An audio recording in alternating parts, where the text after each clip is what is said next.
appreciate it. I want to thank you for holding this markup for these very important pieces of legislation and for your leadership, Mr. Chairman. I want to highlight a couple of bills especially important to my district in Florida. First, the Helping Families in Mental Health Crisis Act, which I'm a co-sponsor, will address much-needed mental health reform and the public health crisis we have been facing as a nation. Last year, I hosted several roundtables in my district, and thanks for attending one of them, Mr. Chairman. I really appreciate it. It made a real difference. Where my constituents and I discussed the struggles that individuals with mental illness in our community are facing on a daily basis and how Congress can help best address the needs and challenges of those we serve.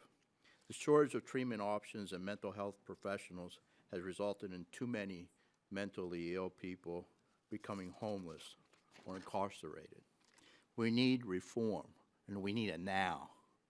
I commend Congressman Murphy for the extensive amount of time and attention he has put into addressing mental health and substance abuse disorders. These are important issues, and I'm glad that our committee has undertaken this important endeavor to produce the bipartisan piece of legislation we have here today. When not in this committee, I also have the honor of serving on the Veterans Affairs Committee, where we have extensively focused on mental health issues plaguing our nation's heroes. These invisible wounds are important. It's a very important issue. It should be a priority for us. Time magazine wrote back in 2012 that more U.S. military personnel have died by suicide since the war in Afghanistan began than have died fighting there. H.R. 2646 will not only benefit the general population, but our veterans, our true American heroes, and their families. I also want to highlight the Common Sense Nutrition Disclosure Act, H.R. 2017, which I'm a proud co-sponsor as well. I've met with many local businesses that are negatively impacted by the FDA's overly burdensome regulations.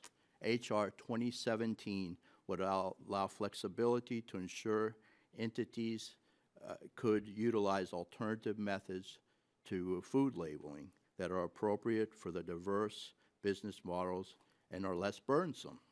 This legislation allows businesses in the food industry to provide nutrition information to consumers in the best way possible.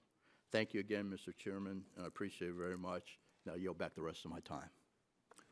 Gentlemen.